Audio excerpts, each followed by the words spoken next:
Morning. नमस्कार दोस्तों, स्वागत है आप सभी का आज के मुख्य समाचार में। तो चलिए जानते हैं दिन भर की 25 बड़ी खबरों को फटाफट अंदाज में। पर आगे बढ़ने से पहले वीडियो को लाइक और चैनल को जरूर सब्सक्राइब करें, साथ में लगे नोटिफिकेशन को ऑन करें।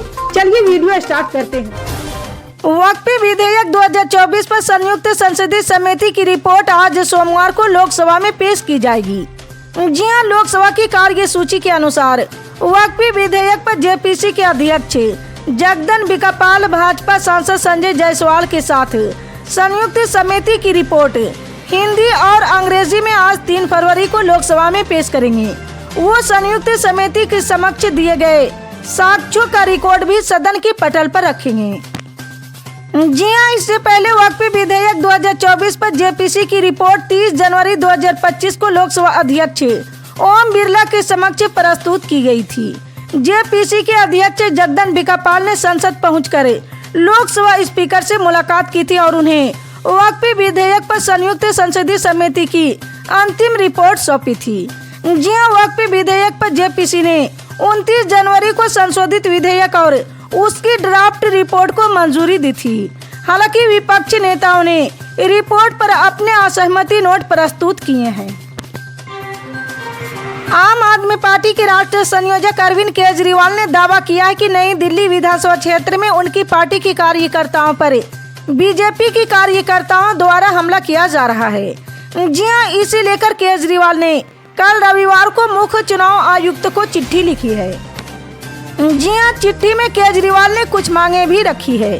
चिट्ठी में केजरीवाल ने लिखा कि नई दिल्ली विधानसभा में इंडिपेंडेंट इलेक्शन ऑब्जर्वर नियुक्त किए जाए। चुनाव आयोग आम आदमी पार्टी के वॉलंटियर्स की सुरक्षा सुनिश्चित करे।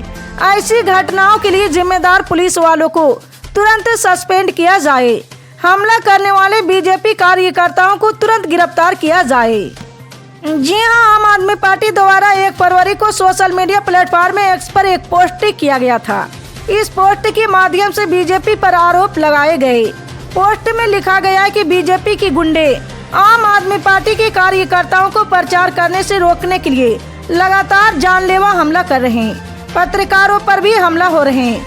बीजेपी हिंसा के दम पर चुनाव जीतना चाहती है, लेकिन दिल्ली के लोग पढ़े लिखे और समझदार हैं। वो झाड़ू का बटन दबाकर उन्हें बुरी तरह पराजित करेंगे। केंद्र सरकार ने अपने तीसरे कार्यकाल का पहला बजट पेश किया है। जी हां, इस बजट पर पूरे देश का अन्नदाता आशा लगाए बैठा था कि शायद इस बजट में कुछ ऐसा हो जो देश की आर्थिक स्थिति को मजबूत करने वाले वर्ग को राहत पहुंचा सके, लेकिन उनके हिस्से में तो सिर्फ कर्ज ही आया। केंद्रीय बजट को लेकर ये बातें भारतीय किसान यूनियन के राष्ट्रीय प्रवक्ता चौधरी राकेश टिकैत ने कही। उन्होंने कहा कि देश की केंद्र सरकार के जरिए जारी किए गए बजट में गाँव, गरीब, किसान, आदिवासी के लिए कुछ नहीं है। वो केवल सरकारों के आंकड़ों में ही नजर आते हैं, लेकिन मूल आधारभूत ढांचों से मीलों दूर है। उन्होंने आगे कहा है कि बढ़ती हुई महंगाई आज ग्रामीण परिवारों पर बोझ बन रही, जिससे उनके बच्चों की शिक्षा पर गहरा प्रभाव पड़ रहा। दूसरी तरफ सरकार फसलों के भाव न देकर किसान को कर्ज लेने पर मजबूर कर रही। जब ये कर्ज बढ़ता चला जाएगा, किसान की जमीन कॉरपोरेट के हवाले हो जाएगी। इस बजट से ये प्रतीक होता है कि एमएसपी गारंटी कानून और C2+50 फार्मूले की मांग करे देश के किसान को बजट में सिर्फ कर्ज ही मिला है।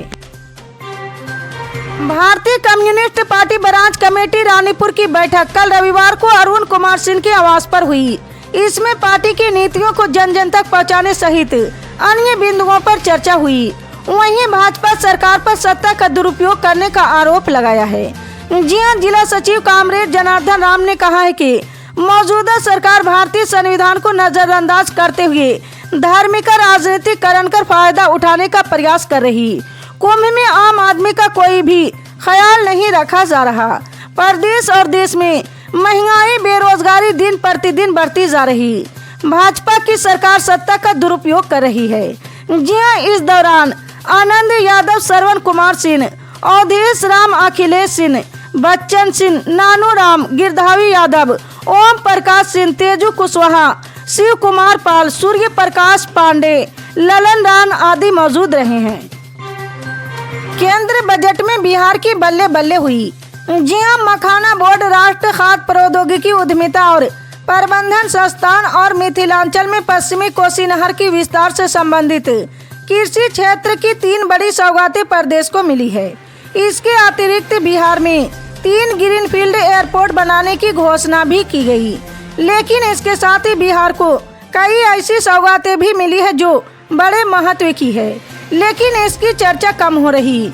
जी हाँ, इनमें बिहार में अमृत भारत ट्रेन, वंदे भारत और इलेक्ट्रॉनिक बसों की संख्या बढ़ाने का फैसला भी बहुत बड़ा निर्णय है।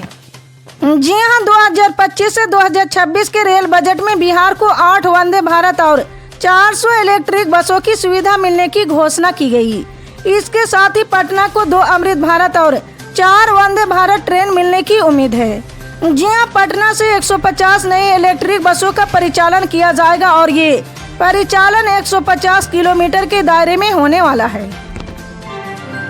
पुणे पुलिस ने महाराष्ट्र लोक सेवा आयोग परीक्षा की तैयारी कर रहे अभ्यर्थियों को फोन करके 40 लाख रुपए में प्रश्न पत्र देने की पेशकश करने के आरोप में 3 लोगों को गिरफ्तार किया है। जी हाँ, पुलिस ने रविवार को यह जानकारी दी। हालांकि पुलिस ने कहा है कि इस बात का कोई सबूत नहीं है कि प्रश्न पत्र लीक हुआ था। जी हाँ, एक पुलिस अधिकारी ने बताया कि पुणे पुलिस के अपराध शाखा ने शनिवार को आरोपी दीपक गयाराम गायधाने, सुमित कैलाश यादव और योगेश सुरेंद्र वाघमारे को गिरफ्तार कर लिया है।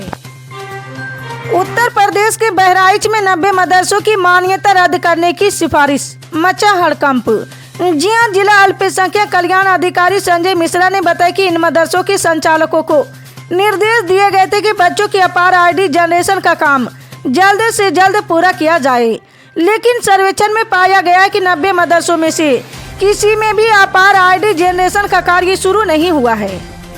जी हाँ, उत्तर प्रदेश के बहराइच जिले के 90 मदरसों की मान्यता रद्द करने के लिए जिला अल्पसंख्यक कल्याण अधिकारी ने शासन को पत्र भेजकर सख्त कार्रवाई की सिफारिश की है।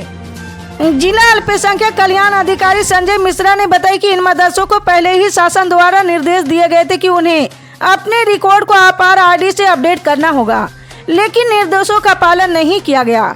इसके कारण प्रशासन को ये कठोर कदम उठाना पड़ा है।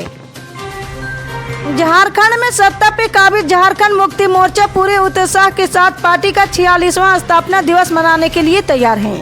जी हाँ, पार्टी का स्थापना दिवस दुमका में मनाया जा रहा, जो संस्थान परगना का हेडक्वार्टर होने के साथ जेएमएम का गढ़ माना जाता है। जी हाँ, जेएमएम के स्थापना दिवस पर 2 फरवरी को दुमका के गांधी मैदान में शाम से कार्यक्रम शुरू हो गया और जश्न रात भर चला है। जी हाँ, इस बार झामुमो के कार्यकर्ताओं का जोश 2 कारणों से काफी हाई है।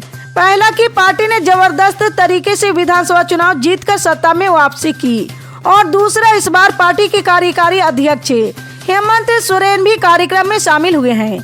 जी हाँ, पिछले साल वो पार्टी के स्थापना दिवस कार्यक्रम में शिरकत नहीं कर पाए थे, क्योंकि 31 जनवरी 2024 को ही ईडी ने हेमंत सोरेन को मनी लॉन्ड्रिंग के मामले में गिरफ्तार कर लिया था। छत्तीसगढ़ के रायगढ़ जिले में बर्ड फ्लू संक्रमण की आशंका को देखते जिला प्रशासन ने आनन फानन में कुल 11,000 चूजों और 4,356 मुर्गियों को मारकर जमीन में दफना दिया। जी हाँ, प्रशासन ने यह फैसला एक सरकारी पोल्ट्री फार्म में मृत पाई गई मुर्गियों के नमूना परीक्षण में वायरल H5N1 की पुष्टि के बाद लिया है। जी हाँ, रिपोर्ट के मुताबिक जिले की सरकारी पोल्ट्री फार्म में मुर्गियों की मरने से बर्ड फ्लू की आशंका हुई। मुर्गियों की मौत की खबर से हरकत में आए जिला प्रशासन ने मृत मुर्गियों की जांच के लिए राष्ट्रीय उच्च शिक्षा पशु रोग संस्थान भोपाल भेजा गया था। लैब में मृत मुर्गियों की सैंपल की जांच की गई तो उनके सैंपल में H5N1 की पुष्टि हुई है। इसी तरह की पल पल की अपडेट जानने के लिए जुड़े रहो हमारे MSP न्यूज के साथ। मिलते हैं अगली बड़ी खबर में, तब तक के लिए जय हिंद।